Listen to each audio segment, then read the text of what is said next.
Hey everyone, if you're preparing for the B2 First exam and you're worried about reading and use of English Part 5, this video is for you.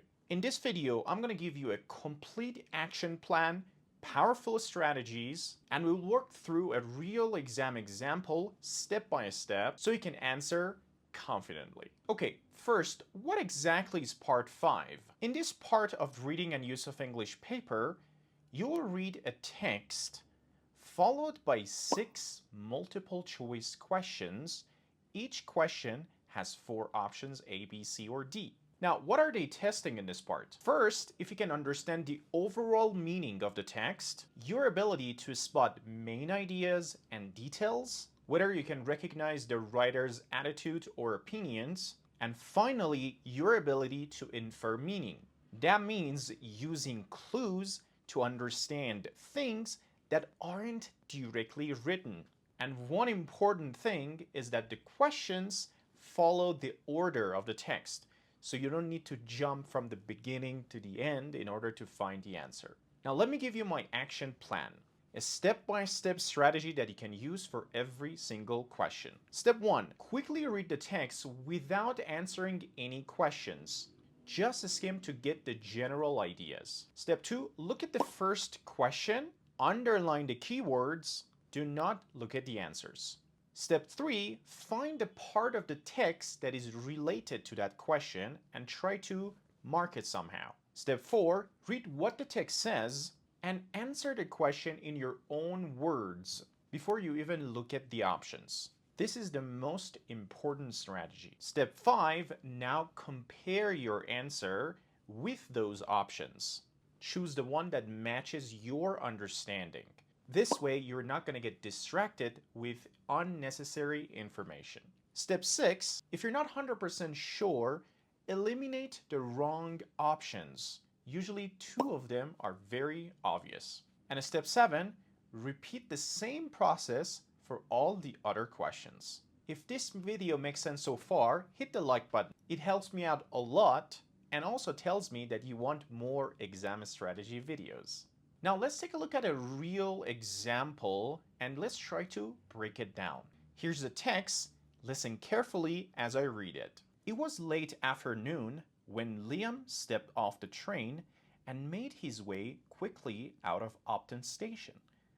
As ever in autumn, it was damp, cold, and windy, with low clouds racing across the darkening sky. He thought about taking a bus into town, but remembered how infrequent they were and decided to go on foot instead. There was hardly anyone around, though at a street corner he passed 4 teenagers he recognized. "Hi," he said, but there was no reply, and he hurried on. Further along the road, a young couple he was sure he knew passed by on the other side, but when he gave them a wave, they just looked the other way. "This used to be my hometown," Liam said to himself, "but it doesn't feel like it anymore." Now here's the question. What surprised him about the town? So without looking at the answers or the options, let's try to answer the question based on our understanding. So there were 2 unfriendly reactions, and Liam said, "It doesn't feel like my hometown anymore." He recognized 4 teenagers and a couple, and he tried to say hi, but they didn't respond. So now let's take a look at the options and see which one of those 4 options is closer to our understanding. Option A, there were many people on the streets. Option B, the public transport system was poor.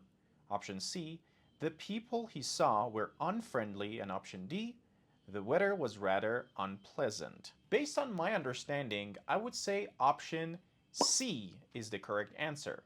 But let's analyze all the options and see why the others are wrong. Option A says there were many people on the streets. As you can see in the text, it says hardly anyone, and that's the opposite of many people. So A is wrong. Option B, the public transport system was poor. He remembered how infrequent they were. This indicates this was normal. It didn't surprise him. So option B is also wrong. Option C, he greeted teenagers and a couple he thought he knew, but they ignored him, and that was surprising. And he even said it didn't feel like his hometown anymore. So this is correct. The people he saw were unfriendly. And option D, the weather was rather unpleasant. The text says, as ever, meaning it was normal and not surprising. You see how we followed the process? First, we skimmed, then we read the question, tried to answer it based on our own understanding, and only then we look at the options and tried to guess based on our own understanding. Now, before we finish, let me give you some golden tips for part 5. Always look for clear evidence in the text. If you can't find a real connection with your answer, that is not the answer. Make sure that the other 3 options are incorrect. There's always something in the text that says those answers are wrong. Don't panic if you don't know a word. You don't need to understand 100% of the text. Try to understand the general idea, and based on that, find the answer. Pay close attention to words like it, that, or this, because they often appear in the questions. These are called reference words, and they usually refer to something that was previously mentioned, probably previous sentence or paragraph. Sometimes the questions aren't about facts, rather they are about writer's opinion, attitude, or tone, so watch for that. And finally, don't answer questions based on your own general knowledge. If you know a lot about a sport and the question is about a sport, and you just use your own knowledge outside of the exam to answer the question, probably you're going to answer completely wrong. And the way you have to do it is you have to understand what the writer says, not what you think you know. Alright, we covered everything you need to know about part 5. And if you want to pass the B2 first exam, I'd love to help you to pass it in the next 3 months. Send me a message on Instagram. My ID is right here. And I'll be glad to help you pass the exam. And if this video was useful, don't forget to like, subscribe so you never miss another video. Thanks for watching. I'll see you in the next one.